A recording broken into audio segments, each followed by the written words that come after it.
دین اسلام پر مجھے یا رب استقامت تو مرحمت فرما۔ الحمدللہ رب العالمین والصلاة والسلام علی سید الانبیاء والمرسلین، اما بعد فاعوذ باللہ من الشیطان الرجیم، بسم اللہ الرحمن الرحیم۔ الصلاة والسلام علیک یا رسول اللہ وعلی آلک واصحابک یا حبیب اللہ۔ الصلاة والسلام علیک یا نبی اللہ وعلی آلک واصحابک یا نور اللہ۔ پیارے پیارے اسلامی بھائیوں، مدنی چینل کے ناظرین، ایک مرتبہ پھر قصص النساء پروگرام کے ساتھ آپ کی خدمت میں حاضر ہے، ایک نیا قصہ لے کر، نئے اسباق کے ساتھ۔ اس سے پہلے کہ ہم قصہ شروع کریں، اور آج کا قصہ بڑا خوبصورت قصہ ہے، سنیں گے ایمان تازہ ہو جائے گا انشاءاللہ عز و جل۔ آئیے اس سے پہلے کہ ہم قصہ شروع کریں، درود پاک کی ایک فضیلت سن لیتے ہیں، بڑی خوبصورت فضیلت۔ پیارے آقا مدینے والے مصطفیٰ شب اسرا کے دولہا صلی اللہ تعالیٰ علیہ وآلہ وسلم کا فرمان عالی شان ہے کہ جس نے جمعۃ المبارک کے دن مجھ پر 200 بار درود پاک پڑھا، اللہ تبارک و تعالی عز و جل اس کے 200 سال کے گناہ معاف فرماتا ہے۔ اللہ اکبر، بہت پیاری فضیلت ہے، اس میں سستی نہیں برتنی چاہیے۔ جمعۃ المبارک کو خاص طور پہ پیارے آقا مدینے والے مصطفیٰ صلی اللہ تعالی علیہ وآلہ وسلم پر درود پاک پڑھنے کا اہتمام کرنا چاہیے، اور 200 مرتبہ درود پاک تھوڑی سی توجہ دینے کی بات ہے، تھوڑا سا وقت لگے گا، انشاءاللہ عز و جل 200 سال کے گناہ معاف ہونے کی بشارت ہے، بڑی ہی پیاری بشارت ہے۔ آئیے میرے ساتھ مل کر درود پاک پڑھ لیں۔ صلو علی الحبیب، اللہم صلی علی سیدنا و مولانا محمد معدن الجود والفضل والکرم وعلی آلہ وصحبہ وبارک وسلم۔ پیارے پیارے اور میٹھے میٹھے اسلامی بھائیوں، یوں تو ہر زبان میں، ہر زمانے میں رسول اللہ صلی اللہ تعالیٰ علیہ وآلہ وسلم کی مدح و سرائی پر کتابیں لکھے گئے، لوگوں نے حضور صلی اللہ علیہ وسلم کا حسن و جمال بیان کیا گیا، ہر زمانے میں، ہر لغت میں رسول کریم صلی اللہ تعالیٰ علیہ وآلہ وسلم پر نعتیں لکھی گئی اور ان کی تعریفیں کی گئی، اور صحابہ کرام میں بھی خاص طور پہ حضور صلی اللہ تعالیٰ علیہ وآلہ وسلم کے حسن و جمال کی تعریفیں جن جن صحابہ نے کی، ان میں ایک نمایاں نام سیدتنا ام معبد رضی اللہ تعالی عنہ کا بھی ہے۔ بہت پیارے انداز میں آپ نے سرکار صلی اللہ تعالی علیہ وآلہ وسلم کے حسن و جمال کو بیان فرمایا۔ تو کتب احادیث میں کئی روایتیں اس بارے میں ملتی ہے۔ تو ام معبد کا اصل نام عاتقہ بنت خالد خزاعیہ ہے، مگر اپنی کنیت سے وہ زیادہ مشہور تھیں۔ آپ ایک مہمان نواز خاتون تھیں جو ایک خیمے میں اپنی زندگی گزر بسر کرنے کے ساتھ ساتھ گزرنے والے مسافروں کی مہمان نوازی نہایت خوش دلی کے ساتھ کرتی تھیں۔ ہمارے پیارے آقا مدینے والے مصطفیٰ صلی اللہ تعالی علیہ وآلہ وسلم نے اللہ پاک کے حکم سے جب مکہ مکرمہ سے مدینہ منورہ کی طرف ہجرت فرمائی تو راستے میں ان کے خیمے کے پاس سے گزرے۔ یہ خوش قسمت عورت اپنی غربت و افلاس کے باوجود اپنی عالی حوصلہ مندی اور مہمان نوازی کی وجہ سے اس صحرائی علاقے میں مشہور و معروف تھی۔ اس طرف سے گزرنے والے مسافروں کو گوشت، کھجور اور دودھ سے تواضع کرنا ان کا خاص شیوا تھا، یعنی ان کا نام تھا اس چیز میں، جبکہ غریب تھی، مفلس تھی، لیکن اس کے باوجود بھی انہوں نے یہ کام نہیں چھوڑا کہ جو مسافر وہاں سے گزرتا ان کی جو ہے تواضع کرتی، اور تواضع بھی ایسے ویسے نہیں، گوشت کھلا کر، کھجور سے اور دودھ سے ان کی تواضع کیا کرتی تھی مہمانوں کی۔ اچھا، وہ میزبانی کے یہ فرائض نہایت خوش دلی سے انجام دیا کرتی تھی۔ جو بھی ان کا مہمان بنتا اس کی زبان پر ان کی تعریف کے کلمات ہوتے، بے ساختہ یعنی لوگوں کے دلوں سے ان کے لیے دعائیں نکلا کرتی تھی۔ ظاہر صحرا سے گزر رہے ہیں اور راستے میں کوئی بغیر کسی دنیاوی غرض کے آپ کی اگر مہمان نوازی کرے تو آپ کے دل سے دعائیں کیوں نہیں نکلیں گی؟ بہرحال تو جو ان کے خیمے کے پاس سے گزرتا تھا اس کی مہمان نوازی کرتی، اور وہ جو مسافر ہوتے تھے ان کے دل سے دعائیں نکلتی تھی۔ تو اس وقت معبد اپنے خیمے کے باہر صحن میں بیٹھی ہوئی تھی، ان کے شوہر ابو معبد بکریاں چرانے گئے ہوئے تھے، گھر میں صرف ایک نہایت کمزور لاغر سی بکری تھی، اور کمزوری کے باعث اسے ریوڑ میں بھی نہیں لے جا سکے، وہیں پہ پڑی ہوئی تھی، کمزور سی تھی۔ رحمت عالم نور مجسم صلی اللہ علیہ وسلم نے ان سے کہا کھانے کی کوئی چیز یعنی دودھ، گوشت اور کھجور میں سے جو کچھ بھی تمہارے پاس ہو ہمیں دے دو، ہم اس کی قیمت ادا کریں گے۔ ان دنوں خوش سالی نے اس پورے علاقے پر قیامت ڈھائی ہوئی تھی، یعنی خوش سالی تھی۔ اس وجہ سے معبد کے گھر میں بھی تنگی تھی اور سختی کا وقت آن پڑا تھا۔ مسافر کی یہ بات سن کر، یعنی رسول کریم صلی اللہ علیہ وسلم جو کہ مسافر تھے، ان کی یہ بات سن کر معبد کا دل بھر آیا، اور انہوں نے بڑی حسرت بھرے لہجے میں کہا کہ اس وقت میرے گھر میں آپ کو پیش کرنے کے لیے کوئی چیز نہیں، اگر کچھ ہوتا تو فوراً حاضر کر دیتی۔ اتنے میں حضور اکرم نور مجسم صلی اللہ تعالی علیہ وآلہ وسلم کی مبارک نظر ایک بکری پر پڑی جو خیمے میں ایک طرف کھڑی تھی۔ نبی کریم صلی اللہ علیہ وسلم نے معبد سے اجازت چاہی کہ اس بکری کا دودھ دوہ لوں، اس سے دودھ نکال لوں۔ معبد نے کہا مجھے امید نہیں ہے کہ اس بکری میں سے دودھ کا ایک قطرہ بھی نکلے گا۔ نبی کریم صلی اللہ علیہ وسلم نے بکری کے تھن پر اپنا دست مبارک پھیرا، دعا کی الہی ان کی بکری میں برکت عطا فرما، اور اللہ کا نام لے کر دودھ دھونا شروع کیا۔ اس کے بعد لوگوں نے دیکھا کہ بکری کے تھن دودھ سے بھر گئے، بکری ٹانگیں پھیلا کر آرام سے کھڑی ہو گئی۔ سرکار دو عالم نور مجسم صلی اللہ تعالی علیہ وآلہ وسلم نے ایک بڑا سا برتن لیا اور اسے دھونا شروع کیا، جلد ہی وہ برتن لبالب بھر گیا۔ سرکار صلی اللہ علیہ وسلم نے سب سے پہلے یہ دودھ معبد کو پلایا، اس نے خوب سیر ہو کر پیا، پھر اپنے ساتھیوں کو پلایا، اور آخر میں حضور سرور دو عالم صلی اللہ علیہ وسلم نے خود پیا، پھر بکری کو دہنا شروع کر دیا، یہاں تک کہ برتن پھر بھر گیا، اور سرکار دو عالم صلی اللہ علیہ وسلم یہ دودھ معبد کے لیے چھوڑ کر آگے روانہ ہو گئے۔ سبحان اللہ، کیا بات ہے، کیا بات۔ اس واقعے میں ایک طرف سرکار صلی اللہ تعالی علیہ وآلہ وسلم کا مبارک معجزہ کہ لاغر بکری، اور پورے شہر میں جناب قحط سالی پورے صحرا میں چھائی ہوئی، کھانے پینے کو نہیں لوگوں کے پاس، تو بکری کیا کھائے گی اور بکری کی صحت کہاں سے سیٹ ہوگی؟ تو وہ لاغر تھی، بالکل ختم تھی، اور وہ معبد خود کہہ رہی تھی کہ اس میں سے کچھ نہیں نکلنا، لیکن سرکار صلی اللہ علیہ وسلم کے دست پر انوار سے اس بکری کے تھن جو ہے وہ دودھ سے بھر گئے۔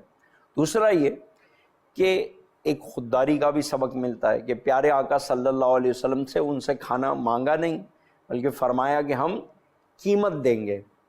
تیسرا سبق کہ سرکار صلی اللہ تعالی علیہ وآلہ وسلم نے بکری کا دودھ پہلے خود نوش نہیں فرمایا، پہلے معبد کو دیا، پھر جو ہے سارے صحابہ کرام کو دیا، اور اس کے بعد آپ نے نوش فرمایا۔ تو یہ آداب طعام ہے، یہ آداب ہے پلانے کے، کہ پہلے باقی بعد میں ساقی، یعنی جو پلانے والا ہے وہ سب سے آخر میں پیے گا، پہلے باقیوں کو پلایا جائے گا۔ بہرحال تو اس واقعے میں بے شمار اسباق ہے، بڑا ہی خوبصورت واقعہ ہے، سرکار صلی اللہ تعالی علیہ وآلہ وسلم کے معجزے کا ظہور ہے۔ آئیے آگے بڑھتے ہیں۔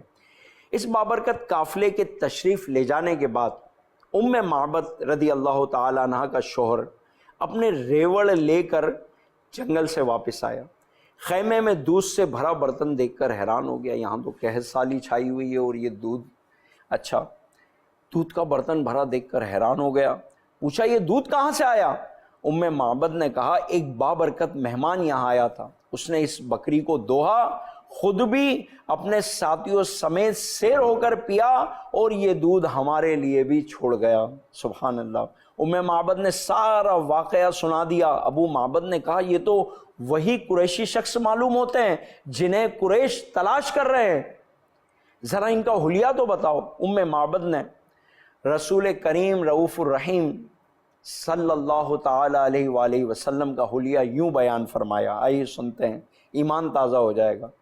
آپ فرماتی ہے ان کا حسن نمایاں، چہرہ حسین، قد و قامت خوبصورت، نہ بڑے پیٹ کا عیب نہ چھوٹے سر کا نقص، انتہائی خوبصورت، خوبرو آنکھیں، سیاہ اور بڑی پلکیں، گونجدار آواز، گردن بلند، داڑھی مبارک گھنی باریک اور باہم ملی ہوئی ابرو، خاموش رہیں تو باوقار، لب کشا ہو تو چہرہ پربہار و وقار، سب سے بڑھ کر باجمال، دور و نزدیک سے حسین و جمیل، شیریں زباں، گفتگو صاف اور واضح، نہ بے فائدہ اور نہ بے ہدا، مبارک منہ سے الفاظ ادا ہوں تو گویا موتی جڑیں، درمیانہ قد، نہ لمبا کہ دراز قامتی بری لگے، نہ پست یعنی نہ لمبا قد کہ اتنے لمبے ہو کہ لمبا ہونا برا لگے، اور نہ ہی اتنے پست کہ آنکھوں میں حقارت پیدا ہو، سرسبز و شاداب شاخوں کے درمیان لچکتی ہوئی شاخ جو حسین منظر اور عالی قدر ہو، ان کے خدام و رفقا ہلکا بستہ، اگر لب کشاں ہو تو غور سے سنیں، اور اگر حکم دے تو تعمیل کے لیے دوڑیں، قابل رشک، قابل احترام، نہ تلخ رو، نہ زیادتی کرنے والا۔ سبحان اللہ۔ حلیہ مبارکہ سن کر ابو معبد بے ساختہ بول اٹھے، خدا کی قسم تم نے جس حلیے کا بیان کیا یہ تو وہی شخصیت ہے جن کا ذکر میں نے مکۃ المکرمہ میں سنا ہے، میں نے ان کی صحبت اختیار کرنے کا ارادہ کر لیا ہے، اگر میں نے ان تک پہنچنے کی راہ پائی تو میں ضرور ایسا کروں گا۔ پھر دونوں میاں بیوی نے مدینہ منورہ کی طرف ہجرت کی اور مسلمان ہو گئے۔ سبحان اللہ۔ حسن تیرا سا نہ دیکھا نہ سنا، کہتے ہیں اگلے زمانے والے۔ پیارے آقا صلی اللہ علیہ وسلم کی برکتیں دیکھیے کہ رحمت عالم نور مجسم صلی اللہ علیہ وسلم کی برکت سے حضرت سیدنا ام معبد کے نصیب جاگ اٹھے۔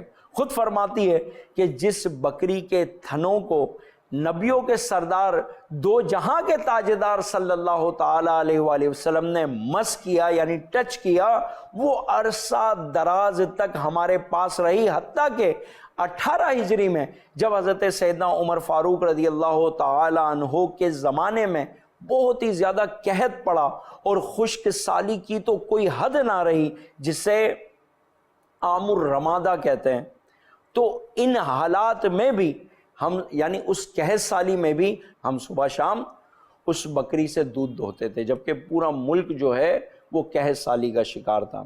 تو پیارے پیارے اسلامی بھائیوں، مدنی چینل کے ناظرین، ہمارے پیارے نبی صلی اللہ تعالی علیہ وآلہ وسلم کی پیاری زبان سے نکلنے والی ہر بات نرالی اور ہر دعا مقبول ہو جانے والی ہے۔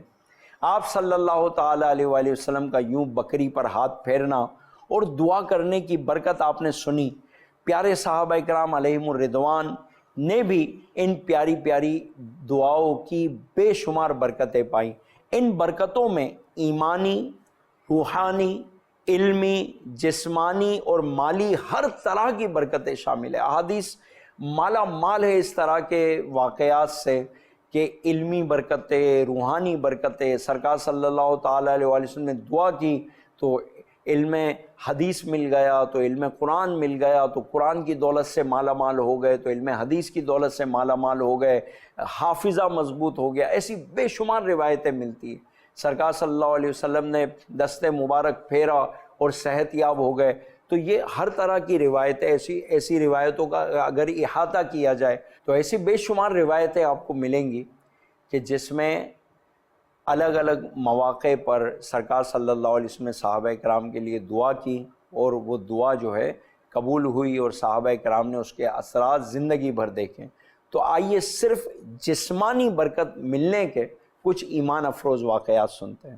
ایک مرتبہ حضرت بی بی فاطمہ رضی اللہ تعالی عنہا بارگاہ رسالت صلی اللہ علیہ وسلم میں حاضر ہوئی تو چہرہ بھوک کی شدت سے زرد ہو گیا تھا۔ زرد مطلب پیلا ہو گیا تھا۔ آپ صلی اللہ تعالی علیہ وآلہ وسلم نے دعا کی، اے اللہ بھوکے کا پیٹ بھرنے والے، اے عاجز کو بلند کرنے والے، تو فاطمہ بنت محمد کو بھوکا مت رکھ۔ دعا کی برکت یہ ظاہر ہوئی کہ اسی وقت بی بی فاطمہ رضی اللہ تعالی عنہا کے چہرہ مبارکہ کی زردی پر سرخی غالب آ گئی، وہ زردی غائب ہو گئی اور سرخی غالب آ گئی۔ بعد میں کسی نے پوچھا تو حضرت بی بی فاطمہ رضی اللہ تعالی عنہا نے فرمایا کہ اس دعا کے بعد، یعنی اس کے بعد میں کبھی بھوکی نہیں ہوئی۔ اللہ اکبر۔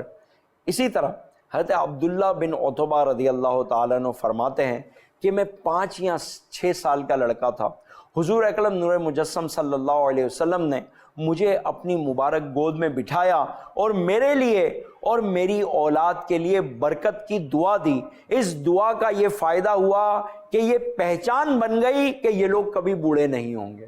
سبحان اللہ، یعنی لوگوں میں مشہور ہو گیا، یہ آپ کی فیملی کی پہچان بن گئی کہ یہ لوگ کبھی بوڑھے نہیں ہوں گے۔ یہ تھی سرکار صلی اللہ تعالیٰ علیہ وآلہ وسلم کی مبارک دعا کی برکت۔ حضرت صائب بن یزید رضی اللہ تعالیٰ عنہ 94 سال کی عمر میں بھی قوی اور توانا تھے اور بڑے یقین سے فرماتے تھے کہ مجھے اپنے کانوں اور آنکھوں سے جو فائدہ حاصل ہو رہا ہے، آپ خود سوچیں 94 سال کی عمر میں کیا حالت ہو جاتی ہے بندے کی، اور یہ تندرست و توانا۔ تو بڑے یقین سے فرماتے تھے کہ مجھے اپنے کانوں اور آنکھوں سے جو فائدہ حاصل ہو رہا ہے وہ دعائے رسول صلی اللہ تعالیٰ علیہ وآلہ وسلم کی برکت سے ہے۔ میں بچپن میں بیمار ہوا تو خالہ مجھے بارگاہ رسالت صلی اللہ علیہ وسلم میں لے آئی، رحمت دو عالم صلی اللہ علیہ وسلم نے میرے سر پر اپنا دست اقدس پھیرا اور برکت کی دعا کی۔ سبحان اللہ۔ اسی طرح حضرت عامر بن حمق رضی اللہ تعالیٰ عنہ نے ایک مرتبہ رحمت دو عالم صلی اللہ علیہ وسلم کو دودھ سے سیراب کیا، یعنی دودھ پلایا، تو زبان رسالت صلی اللہ علیہ وسلم پر دعائیہ کلمات آئے کہ اے اللہ تو اس کی جوانی کو اس کے لیے نفع بخش بنا۔ اس دعا کی یہ برکت ظاہر ہوئی کہ آپ رضی اللہ تعالیٰ عنہ 80 سال کے ہو گئے مگر آپ کا کوئی ایک بال بھی سفید نہ ہوا۔ سبحان اللہ۔ حضرت ثابت بن زید حمصی رضی اللہ تعالیٰ عنہ بارگاہ رسالت صلی اللہ علیہ وسلم میں حاضر ہوئے، عرض کی یا رسول اللہ صلی اللہ علیہ وسلم میرے پاؤں میں لنگڑاہٹ ہے، میرے پاؤں میں لنگڑا پن ہے جو زمین کو نہیں چھو پاتا، یعنی ایک پاؤں تو لمبا ہے صحیح ہے زمین پر ہے اور دوسرا پاؤں زمین تک نہیں پہنچتا۔ رحمت عالم نور مجسم شاہ بنی آدم صلی اللہ تعالی علیہ وآلہ وسلم نے ان کے لیے دعا کی تو پاؤں بالکل ٹھیک ہو گیا، یہاں تک کہ دوسرے صحیح پاؤں کی طرح ہو گیا، یعنی اتنا ٹھیک ہو گیا کہ جو صحیح پاؤں تھا ویسا ہی ہو گیا۔ اللہ کریم ہمیں بھی پیارے آقا مدینے والے مصطفیٰ صلی اللہ تعالی علیہ وآلہ وسلم کی دعاؤں کے فیضان سے مالا مال فرمائے۔ اچھا، ان پیاری پیاری روایتوں میں ایک طرف تو ہمارا ایمان تازہ ہو رہا ہے، ہمارے پیارے آقا صلی اللہ علیہ وسلم کے معجزات ہم سن رہے ہیں، کیا ہی پیارے پیارے معجزات۔ دیکھیں دعا دیتے ہیں تو جوانی ختم نہیں ہو رہی، دعا دے رہے ہیں تو بال سفید نہیں ہو رہے، بڑھاپے تک وفات تک بال کالے رہتے ہیں۔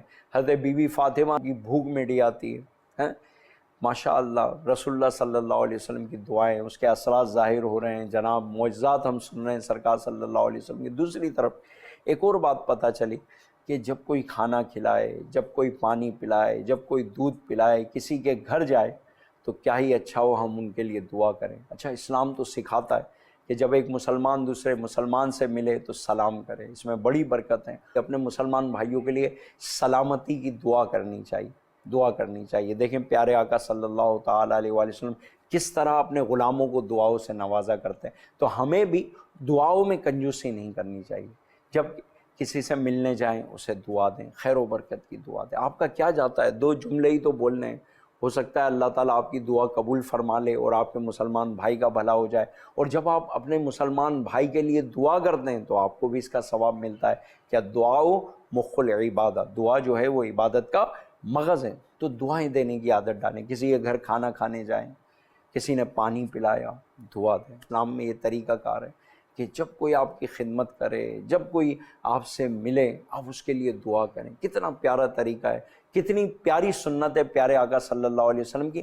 آج یہ سنت ختم ہوتی جا رہی۔ دیکھیں اب کوئی بلاتا ہے ہمیں کھانے کے لیے، نو نو تھینک یو. اب تھینک یو کیا ہے یار، اس کی جگہ آپ بولیں بارک اللہ فیک، اللہ تعالیٰ برکت دے. ہاں اسی طرح کسی نے آپ کا کوئی بھی کام کیا، آپ شکریہ ادا کرنا چاہ رہے ہیں، تو یہ تھینک یو وینک یو کیا ہے، اس کی جگہ کہیں جزاک اللہ خیرہ. جزاک اللہ خیرہ مطلب اللہ تعالیٰ عز و جل تمہیں اچھی جزا دیں.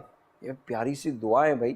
اسی طرح کوئی کھانا کھلائے اس کے لیے دعا کریں، اللہ تبارک و تعالیٰ عز و جل آپ کو جنت کی اعلیٰ نعمتیں کھلائیں. صحیح، کوئی آپ کو پانی پلائے آپ اس کے لیے دعا کریں کہ اللہ تبارک و تعالیٰ عز و جل آپ کو حوض کوثر کے جام ساقی کوثر صلی اللہ تعالیٰ علیہ وآلہ وسلم کے دست مبارک سے پلائیں. اس طرح دعائیں دیں مسلمانوں کو. تو ان دعائیں دینے سے انشاءاللہ محبت میں بھی اضافہ ہوگا، آپس میں محبت بھی بڑھے گی. تو دعا دینے کی عادت ڈالیں، ٹیلی فون بھی کریں کسی کو تو خیر و برکت کی دعائیں دیں. ماشاءاللہ ہم امیر اہل سنت کو دیکھتے ہیں، امیر اہل سنت جب بھی کسی سے ملاقات فرماتے ہیں، آپ کی عادت مبارکہ ہے، آپ دعائیں دیتے ہیں، آپ دعائیں دیتے ہیں، دعائیں کرتے ہیں. جب فون پہ بھی کسی سے بات ہو، میسیج بھی فرماتے ہیں، تو دیکھا جاتا ہے کبھی کبھی تو کہ آدھا میسیج صرف دعاؤں سے بھرا ہوا ہوتا ہے. تو یہ بزرگوں کا طریقہ ہے، کیوں نہ اس پر عمل کیا جائے. تو آج سے نیت کر لیجئے، پیارے آقا صلی اللہ تعالیٰ علیہ وآلہ وسلم کی عظیم سنت ہے کہ دعائیں دیں، اپنے لیے بھی دعا کریں، مسلمانوں کو دعائیں دیں. اللہ تبارک و تعالیٰ عز و جل ہمیں عمل کی توفیق عطا فرمائے. پیارے پیارے اسلامی بھائیوں، مدنی چینل کے ناظرین، اسی کے ساتھ اجازت چاہتے ہیں. انشاءاللہ عز و جل اگلے پروگرام میں نئے قصے کے ساتھ، نئے اسباق کے ساتھ دوبارہ حاضر ہوں گے. وما علینا الا البلاغ. دین اسلام پر مجھے یا رب استقامت تو مرحمت فرما.